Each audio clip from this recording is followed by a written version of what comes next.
Foco no afeto de número 348, tema de hoje, vínculo afetivo. Gente, o que eu mais escuto, principalmente das mulheres, é que as pessoas necessitam, mais do que esperam, necessitam da estruturação de um vínculo afetivo. Porque hoje acabou ficando assim, hoje que eu digo, de uns 30 anos para cá, só sexo é bom, mas só sexo é muito pouco. Então a gente espera e precisa do vínculo afetivo, porque, não obstante a humanidade estando ainda em estado de praga biológica, toda bélica, a gente por dentro pelo menos vai crescendo, vai edificando, vai evoluindo para melhor aquilo que nasceu como colaboração, que é a característica básica da nossa espécie, que vira cooperação, que é uma colaboração mais organizada, que vira generosidade, que vira afeto, que vira amor em todos os níveis.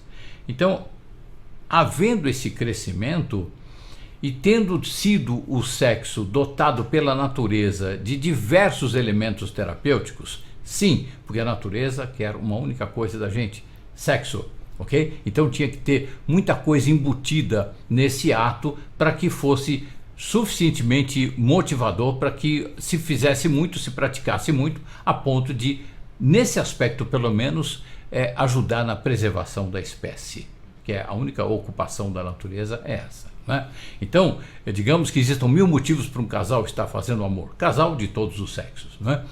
Um dos motivos químicos que levou a essa junção, sendo um casal homo, hétero ou o que for, o motivo básico desse impulso é a preservação da espécie. Ali, quando é homo, não tem como, não é?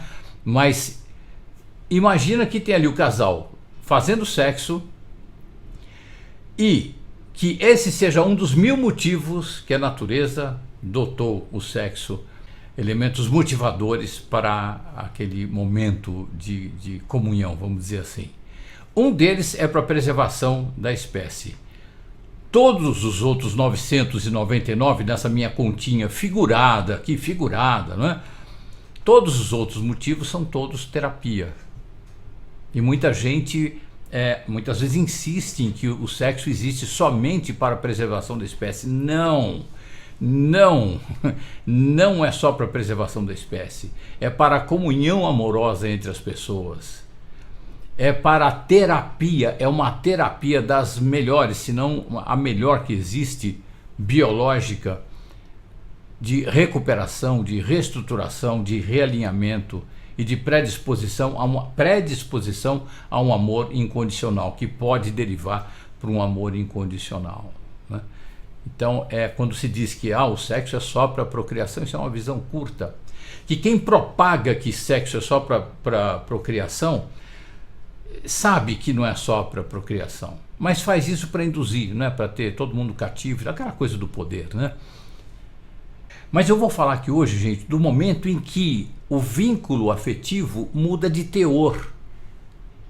Quando de repente você está vivendo um vínculo afetivo com uma pessoa que é amiga e aquilo vai mudando para um vínculo afetivo que é na direção de uma relação afetivo-sexual. Eu estou me referindo a todos os sexos aqui, ok? Não é só hétero. Eventualmente eu dou, por questão de hábito e cultura antiga, ao homem e à mulher, mas estou querendo dizer com isso um ou outro. Qualquer que seja esse um, qualquer que seja o outro. Ok? Muito bem, o vínculo afetivo, ele pode ser dinâmico, gente. A gente acha que tem um vínculo afetivo com uma pessoa que vai ser sempre aquilo o resto da vida. Se você for analisar bem esses amigos que você tem há muito tempo, ou pessoas que eventualmente nem sejam tão amigas, mas que você convive há muito tempo, o teor do convívio, da energia que você troca com a pessoa muda com o tempo. Às vezes não muda muito, às vezes muda bastante, a ponto de você não querer conviver mais ou querer aproximar o convívio.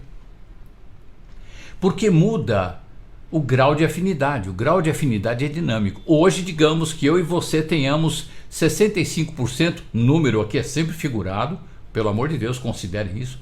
Digamos que eu e você tenhamos 65% de afinidade, tá? Amanhã pode ser diferente. Será diferente. Pode mudar para 64, 66.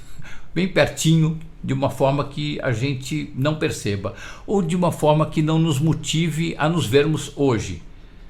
Por exemplo, nos vimos ontem, aí foi legal, aí semana que vem a gente se liga e alguma coisa diz que não é, porque não é para nos encontrarmos. Pode ser o meu momento, pode ser o seu momento, pode ser o nosso momento e pode ser também afinidade. Eu estou num momento em que estou prestando atenção em outras coisas. Aquelas coisas que a gente conversou, que a gente tem em comum, mas aquelas coisas, aqueles assuntos, eles para mim, eles ficaram meio ausentes. Eu não estou nem lembrando desses assuntos, eu não sei o que está acontecendo comigo. Posso estar mudando, eu estou sempre mudando, você está sempre mudando. Então existe uma dinâmica dos pontos em comum que a gente tem. Quando a gente é bastante parecido, então essa dinâmica não é tão intensa, a ponto da gente se ver um dia na semana que vem nem cogitar estarmos juntos. Quando foi legal, quando tem sido legais os nossos encontros. Então, a afinidade é dinâmica. E muitas vezes, numa relação em que você está vivendo um vínculo bacana, gostoso, isso muda. E aí, gente, encerrar ou mudar o formato de uma relação que existia por causa de um determinado tipo de afeto, ok? Existia por causa de um determinado tipo de afeto, que não existe mais. Pode gerar transtornos de todos os tipos. Isso pode ser entre sócios, entre amigos, entre parentes, casais e por aí afora. Por quê? Porque a gente não está ainda iluminado, a gente não está deixando acontecer nas nossas vidas. A gente não está deixando. A gente encontra uma coisa bacana, a gente quer logo fazer 1000 contratos para segurar aquilo, enquadrar aquilo ali, para ter aquilo para sempre. É aí que a gente perde o contato com a afetividade.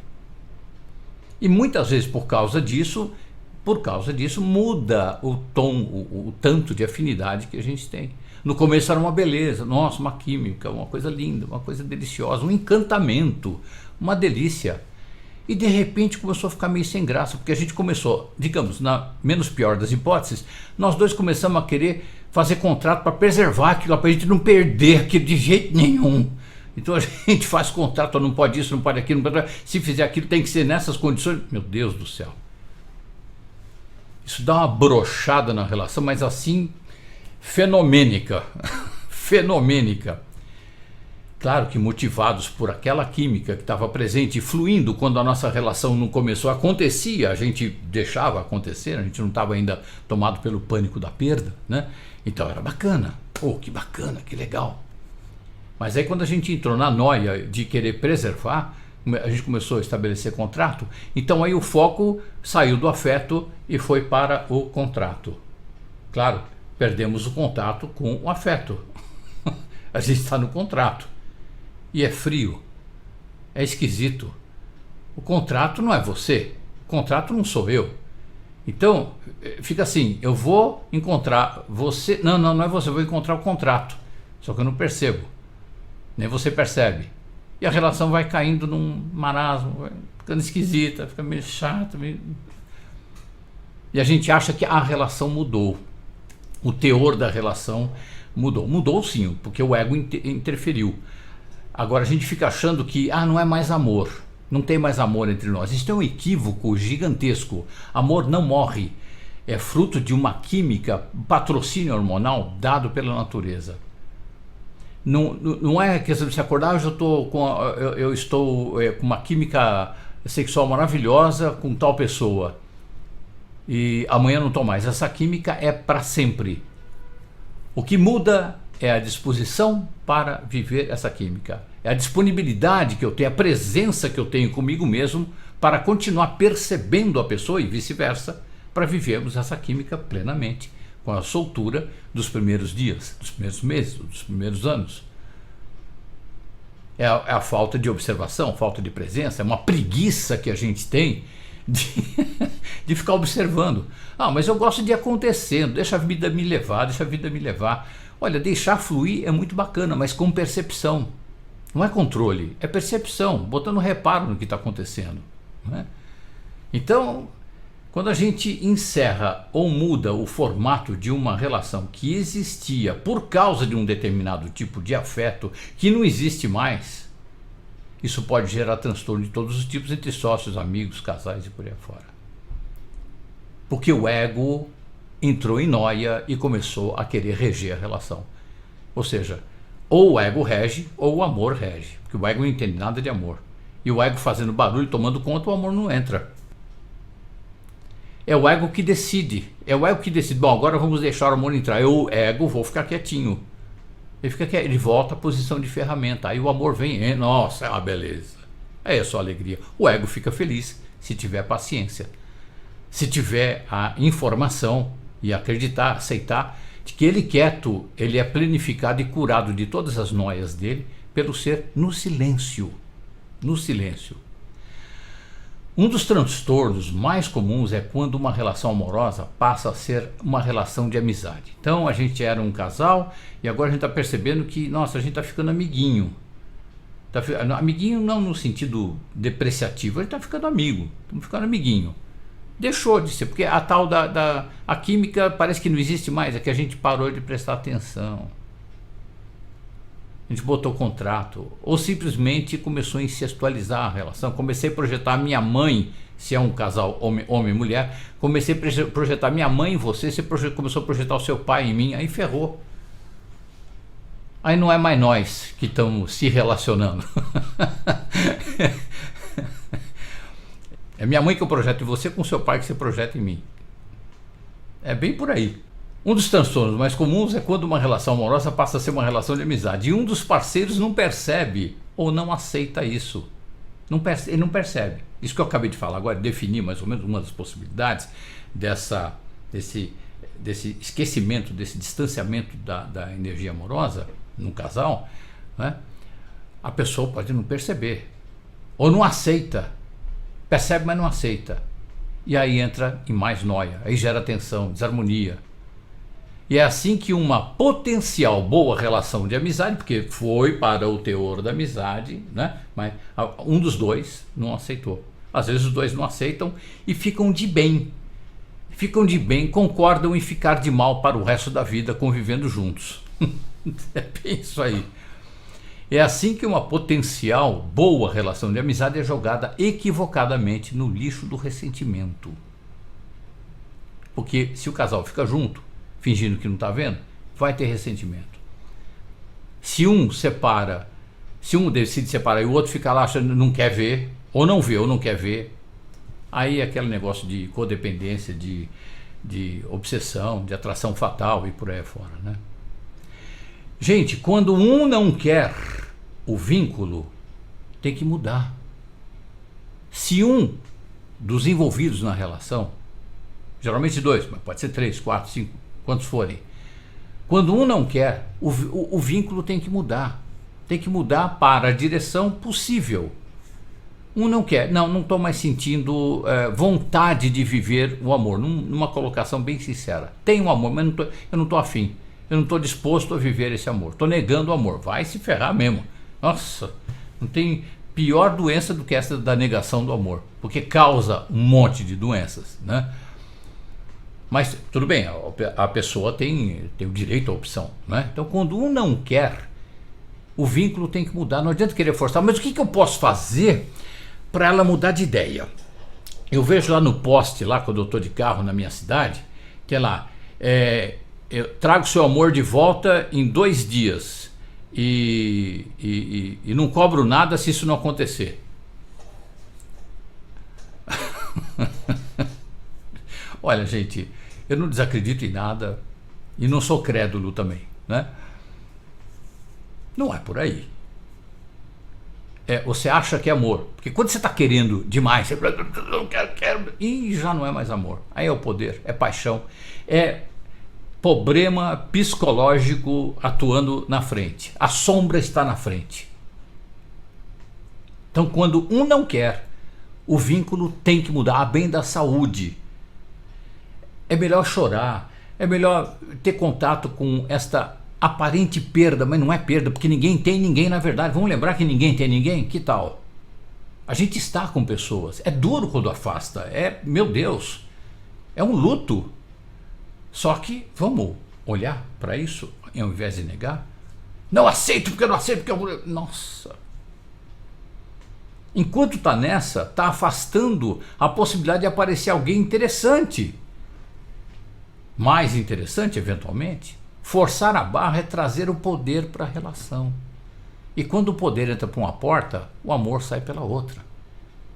Para o amor poder voltar, o poder tem que sair, o amor volta. Diz o ditado, o que é combinado não é reclamado, está na hora de rever a relação. Olha, gente, quando são mais de duas pessoas, amada, precisamos conversar, olho no olho, mãos dadas, com bastante intimidade e amorosidade, precisamos conversar. O que mudou, como é que foi, para onde que mudou, o que você está sentindo, o que você não está sentindo. Com leveza, com amorosidade, com leveza, com amorosidade.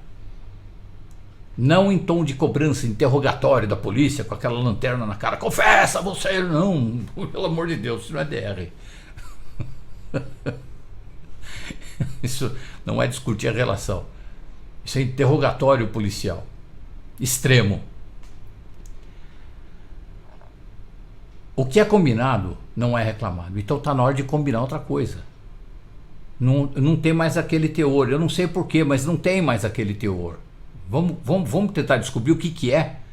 Virou nada? Virou tudo? Virou uma coisa legal? Virou uma coisa mequetrefe? Está na hora de rever a relação. O mesmo carinho, o mesmo respeito com que a relação teve seu início, precisam estar presentes no momento do seu redimensionamento. O mesmo carinho, o mesmo respeito. O grau de afinidade entre as pessoas pode mudar e isso determina o tanto de convívio saudável no momento. Mesmo dentro de um casal que está lá, belezinha, estão se amando, está tudo bem, o teor está bem parecido, muda, a afinidade muda de dia para dia. Tem dia que um está mais afim ou menos afim disso ou daquilo. Poxa, mas você não está afim de tal coisa, porque isso você sempre quer, você sempre acha legal. Como é que você muda isso? Como assim? Como assim? Pô, eu sou humano. A mulher fala, eu sou humana. Ué, a gente muda. A gente não é linear. Graças a Deus, a gente não é linear. É assim que a gente evolui. O grau de afinidade entre as pessoas pode mudar. E isso determina o tanto de convívio saudável naquele momento. Determina o teor do vínculo. Gente, tem nas relações amorosas, tem dia que você está muito mais amiga do que parceiro afetivo sexual do seu maridão, do seu namorado, do seu ficante, do seu homem, da sua mulher, enfim, do seu parceiro afetivo sexual. Isso não implica necessariamente em incestualização da relação. Não significa que você não está querendo aquela pessoa mais como parceiro afetivo sexual. Não, é um momento seu, é um momento da relação, é um respiro da relação. Cada casal tem a sua medida. E essa medida também é dinâmica. A gente precisa ficar esperto, presente, presença, presença, presença, presença. Quem traz presença? Meditação. Ah, mas dá uma canseira meditar, puxa vida, é um saco ficar lá parado e tal. Meditação. Meditação. O amor não muda. Apenas a forma de expressar o amor é que passa por mudanças temporárias. Não perceber o novo teor do vínculo e não respeitar o novo teor do vínculo pode causar uma asfixia existencial insuportável. É doença para tudo que é lado, porque é negação de um impulso básico, intenso. Mudou o teor. Então você, naquele momento, você parece que é outra pessoa, mas não é. É a mesma pessoa, um momento diferente. A sua configuração existencial, o seu ser para fora, mudou um pouco, porque dentro a gente está em dinâmica de aprendizado o tempo todo. E é preciso que a gente dance, que a gente cante, que a gente expresse aquilo que está aqui dentro, no momento em que está aqui dentro. E é tão legal quando você está com uma pessoa que tem essa dinâmica, que respeita essa dinâmica. Você vai se encontrar com a pessoa, é quase sempre uma surpresa, você não sabe como é que ela vai estar. isso tem um lado tão gostoso, é o tal do acontecer. Isso te dá também liberdade a estar como você está naquele dia, exercer-se, expressar-se como você está naquele dia. Quando para um dos envolvidos muda o teor da relação, o saudável é: sentiu, fala com jeito na hora, declara. O saudável é o suposto ex-casal e agora amigos viverem o que existe de bom entre eles. O amor possível e no formato possível aos dois. Se de todo não for viável a convivência saudável, tem que ir para a distância saudável, com todo respeito.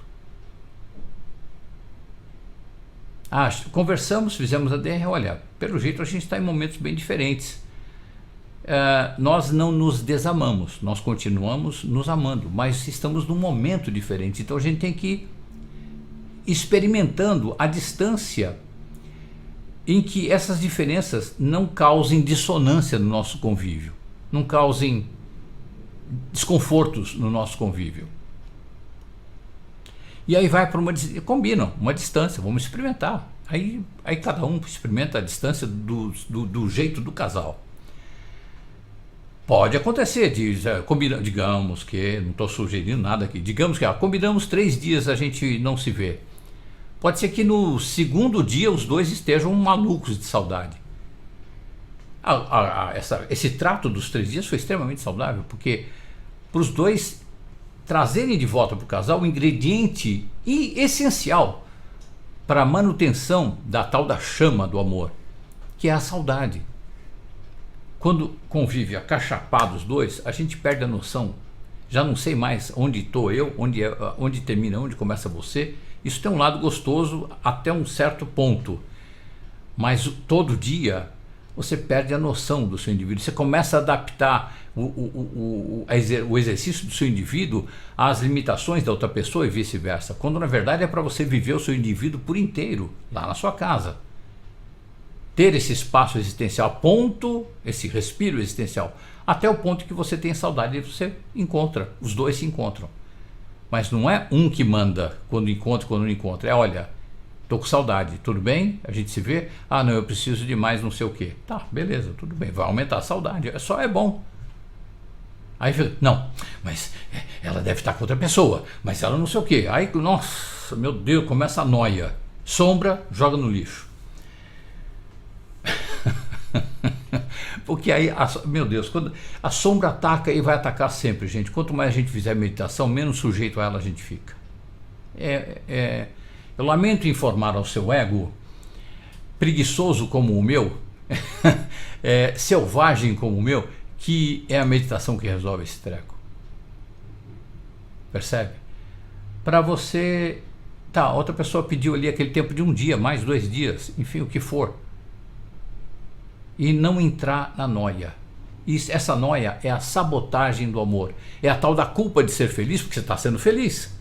É a culpa de ser feliz que não conseguiu afetar você de jeito nenhum, então pega você numa noia dessa e, se você cede, você estraga a relação e atende o pedido da culpa. Aí tem que rezar para Nossa Senhora da Culpa, para a culpa ir embora e para você voltar a ser amorosamente feliz com aquela pessoa. O pior é quando isso acontece de forma promíscua, e aqui vai um aviso, gente, um alerta nuclear. Esse assunto que a gente está tratando aqui, essa movimentação do casal ou dos envolvidos amorosamente, isso é um assunto muito íntimo, exclusivo dos envolvidos. Mas aí, quando vira comoção social, porque aí um conta para o amigo, aí a outra ela conta para uma amiga, conta para não sei o que, conta para o pai, para a irmã, não sei o que, aí daqui a pouco está virando uma comoção social em torno do casal. Aí quando isso acontece, que vira uma comoção social, é preciso que sejam respeitados alguns parâmetros. Aqueles que estão de plateia, ou seja, que não são ali o par envolvido, o par ou o trio, ou seja, os envolvidos amorosamente, aqueles que estão que ficaram sabendo que estão assistindo aquele treco ali acontecer, aquele ajuste acontecer. Então, Um monte de gente tá, eu tenho a solução. Eu tenho, porque eu percebo, eu conheço os dois, eu tenho a palavra certa. Porque não sei quem, o líder religioso de não sei o que me falou que é assim, não sei o que. Palpites externos só se forem solicitados, pelo amor de Deus. Pelo amor de Deus, se é que você quer ajudar, então espera pedir. E na hora de falar, com muita humildade. Olha, eu sinto isso, estou sujeito a erros. Ok? Deu a sugestão? Não vai ficar cobrando. E aí, fez? Não fez? Fez, não fez? Fez, não fez? Palpites externos só se forem solicitados. E é nessas horas extremamente delicadas que essa plateia, que às vezes trabalha na mesma empresa, frequenta o mesmo meio social, mora na mesma casa, não raro interfere em nome de um subjetivismo egocêntrico, advogando em causa própria, segundo conveniências ou padrões morais rígidos, quando não joga mais lenha na fogueira da discórdia, atordoando aos 2, 3 ou 4 já bem fragilizados. Então a pessoa muitas vezes vai lá para dar um conselho, para reforçar um ponto de vista que ela tenha a respeito de alguma coisa e que ela nunca pôde afirmar isso socialmente. Está aí uma oportunidade dela vender o peixe dela, então dá um conselho lá. Nem conseguiu um tanto de empatia para dar o conselho, para ver se serve. Gente, o desnível de consciência entre todos nós humanos é infinito. É uma coisa assustadora. Então é preciso que a gente tome muito cuidado na hora de dar um conselho, só se for solicitado. Se não foi solicitado, você está com compaixão, está com dó, vai se tratar. Está com compaixão, ora para o anjinho de guarda das pessoas envolvidas lá e para o seu anjinho de guarda também. Manda luz, que é o melhor que você pode fazer. A coisa mais saudável que se pode fazer pelos dois numa hora dessas é exercendo a inteligência afetiva e a bendita da empatia, dá acolhimento. Acolher, abraço. A pessoa vem chorar, tá aqui, o ombro é seu, chora à vontade. Com carinho, aceita, nada de tacar o dedo no nariz, fala, você não atende os conselhos que eu te dou, porque, pelo amor de Deus, colinho, cadeira elétrica já chega, o mundo todo dá. Dar acolhimento e aconselhar, repito, desde que é só ser solicitado. E esse conselho, no fim das contas, ele precisa ter um teor, que é, no fim das contas, com que palavras for, sugerir que a pessoa que está pedindo conselho seguir o coração dela.